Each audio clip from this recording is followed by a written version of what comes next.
ప్రధాని నరేంద్ర మోడీ నాయకత్వంలోని కేంద్ర ప్రభుత్వం 12 ఏళ్ల పాలన పూర్తి చేసుకున్న సందర్భంగా ఆల్వాల్ సర్కిల్ మచ్చబొల్లారం డివిజన్ అంబేద్కర్ నగర్లో తెలంగాణ బీజేపీ రాష్ట్ర ఓబీసీ మోర్చా ఉపాధ్యక్షురాలు మొయి సుజాత ఆధ్వర్యంలో ఉచిత ఆరోగ్య శిబిరం ఏర్పాటు చేశారు.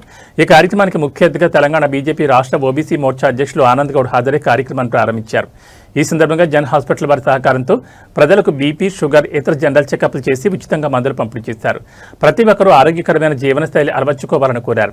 ఈ కార్యక్రమంలో బీజేపీ నాయకులు మల్లికార్జున్ గౌడ్, మాణిక్యరెడ్డి, శ్రీనివాస్ వర్మ, అజయ్ రెడ్డి, ఉదయ్ ప్రకాష్, రాజిరెడ్డి, అనిల్, కరుణశ్రీ, దేవి, అనురాధ, ప్రసన్న, ప్రదీప్ రావు తదితరులు పాల్గొన్నారు.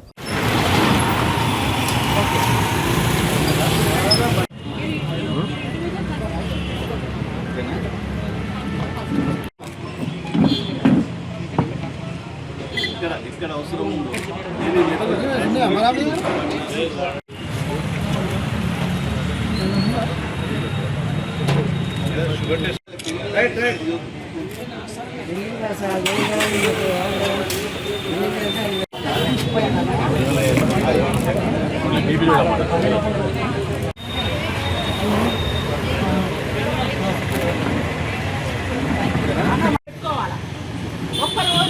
పూట పక్కకు వదిలేస్తే దానికి బ్యాక్టీరియా ఫార్మేషన్ జరగదు.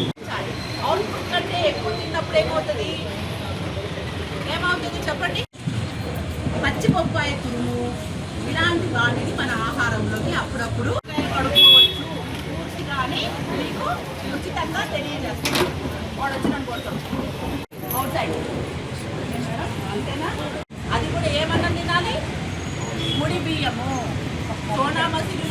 ఈరోజు ఈ హెల్త్ క్యాంప్ అనేది నేను ఏర్పాటు చేయడానికి కారణం మా ఆనందన్న గారు ఓబీసీ మోర్చా తరఫున మన అందరికీ ప్రధానమంత్రి గారు 12 సంవత్సరాల పాలన పూర్తి చేసుకున్న సందర్భంగా 10 మందికి కాలనీ వాసులుగా మనం వాళ్ళకి తెలియజేయాలంటే ఒక 10 మందికి మనం చేర్చుకొని మాట్లాడి వాళ్ళకి వివరించి చెప్పాలనుకుంటే మనం ఇంటింటికి వెళ్ళి చెప్పలేము. కాబట్టి వాళ్ళకి పేద ప్రజలకి ఇంత సహకారం అందించినట్టు ఉంటుంది.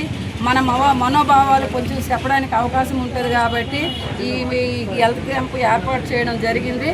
ఈ హెల్త్ క్యాంపు ద్వారా పేద ప్రజలు బీపీ, షుగర్ టెస్టులు, జనరల్ మెడిసిన్ ఏవైనా కావాల్సిన హెల్త్ ప్రాబ్లమ్స్ ఏమైనా ఉంటే ఈయన హాస్పిటల్గా ప్రైవేట్గా ప్రత్యేకించి నాకు ఒక ట్రస్ట్ ఉంది. దాని ద్వారా నేను ముందుకి ఎవరికైనా ఏదో కష్టం ఉందంటే నేను ముందుకు తీసుకెళ్ళి వాళ్ళకి ఇంత ట్రీట్మెంట్ కూడా నేను చేయించే ఏర్పాటు కూడా నేను చేస్తానని మీ అందరికీ నా నమస్కారాలు. మన ప్రధానమంత్రి నరేంద్ర మోడీ గారు అధికారంలోకి వచ్చి బీజేపీ నేతృత్వంలో ప్రభుత్వాన్ని ఏర్పాటు చేసిన తర్వాత 12 సంవత్సరాలు పూర్తయిన సందర్భంగా, అదేవిధంగా ఈ దేశ చరిత్రలో ప్రజలతో ఎన్నుకోబడి అత్యధిక రోజులు పాలించిన వ్యక్తిగా నరేంద్ర మోడీ గారు పేరు నిలవడం జరిగింది. ఎందుకంటే అంతకుముందు ఉన్న ప్రధాని నెహ్రూ గారు కూడా ప్రధానిగా ఉండే, కానీ అతను ఎలక్టెడ్ ప్రధాని కాదు. ఒక 3-4 సంవత్సరాలు అతను స్వతంత్రం తర్వాత నియమించబడ్డ ప్రధానమంత్రి. ఈ సందర్భాన్ని తీసుకొని దేశంలో ఇవాళ నరేంద్ర మోడీ గారు వచ్చిన తర్వాత ఈ 12 సంవత్సరాల్లో ఈ దేశ ఆర్థిక పరిస్థితి కానీ, అభివృద్ధి ఫలాలు కానీ ఏ విధంగా ప్రజలకు అందాయో, ఏ విధంగా భారతదేశ ప్రజలు కరోనాను తట్టుకొని కూడా ఆర్థికంగా నిలబడిందో ఈ విషయాలు చెప్పడంతో పాటు ప్రజలకు భారతీయ జనతా పార్టీ తరఫున సేవ చేయాలనే ఉద్దేశంతో ఇవాళ ఓబీసీ మోర్చా రాష్ట్ర ఉపాధ్యక్షులు సుజాత గారు ఇవాళ ఈ హెల్త్ క్యాంప్ నిర్వహించడం జరిగింది. నిజంగా కూడా ఇవాళ అన్ని రంగాలలో మనము రాణిస్తున్నామంటే మంచి పాలకుడుగా ఈ దేశాన్ని నరేంద్ర మోడీ గారు ముందుకు తీసుకుపోతున్నారు. కాబట్టి ఇవాళ భారతదేశము ప్రపంచంలో ఎక్కడో ఉన్న మన భారతదేశము 3-4 స్థానంలో వచ్చి నిలబడ్డదంటే ఇలాగే నరేంద్ర మోడీ గారి నేతృత్వంలో ప్రభుత్వం నడిస్తే రాబోయే కాలంలో 1-2 స్థానాలకు రావడానికి కూడా అవకాశం ఉంది. కాబట్టి ప్రపంచ దేశాలు మోడీని చూసి భయపడవలసిన పరిస్థితి వచ్చింది. ఇవాళ నిన్ననే అమెరికా ప్రెసిడెంట్ కితాబిచ్చిండు G7 మీటింగ్లో. ఏమని?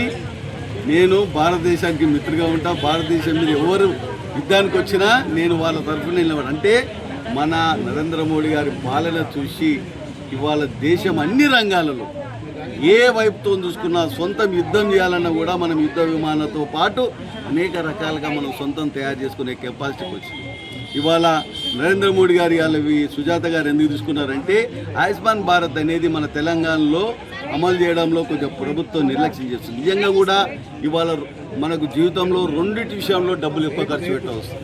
ఒకటి విద్యా విషయంలో, ఒకటి ఆరోగ్య విషయంలో. విద్యా విషయంలో ఖర్చు పెట్టింది ఎంతో అంతో తిరిగి రావడానికి అవకాశం ఉంటుంది, మళ్ళీ చదువుకొని ఉన్నత స్థానానికి పోయి ఉద్యోగం సంపాదించి. కానీ మన ఆరోగ్యం బాగలేకపోతే ఒకసారి హాస్పిటల్కి వెళ్ళి చూపించుకుంటే ఇక్కడ ఆరోగ్యశ్రీ కానీ ఆయుష్మాన్ భారత్ రెండిట్లలో కూడా సరైన రీతిలో స్పందించకపోవడం పేద ప్రజలు అనేక ఇబ్బందులు పడతారు. ప్రభుత్వ ఆసుపత్రులలో సౌకర్యాలు తక్కువ, ప్రైవేట్ హాస్పిటల్లో పోతే ఆర్థికంగా దెబ్బతినే పరిస్థితి. కాబట్టి ఇలాంటి స్వచ్ఛందంగా ముందుకొచ్చి ఈ బస్సులలో, కాలనీలలో ఈ ఆరోగ్య శిబిరాలు ఏర్పాటు చేయడంతో పాటు వాళ్ళకు తినే భోజనంతో పాటు వాళ్ళ జీవనం ఎలా సాగించాలో ఇలా కౌన్సిలింగ్ చేసి వారికి ఇలాంటి ఆరోగ్య పరీక్షలు చేయించి మనం సహాయపడితే మన పార్టీకి కానీ ఇక్కడ ఉన్న ప్రజలకు కానీ సాయం చేసిన ఫలితం. కాబట్టి ఈ సందర్భంగా ఆమెకు శుభాకాంక్షలు తెలియజేసుకుంటూ ఇలాగే ఇంకా అక్కడక్కడ మనం హెల్త్ క్యాంపులు పెట్టి ప్రజలకు ఆరోగ్య విషయంలో కేర్ తీసుకునే విధంగా మనం కౌన్సిలింగ్ చేయాలని తెలియజేసుకుంటూ ఈ 12 సంవత్సరం పాలనలో భాగంగా ఈ ఆరోగ్య శిబిరాన్ని ఏర్పాటు చేసిన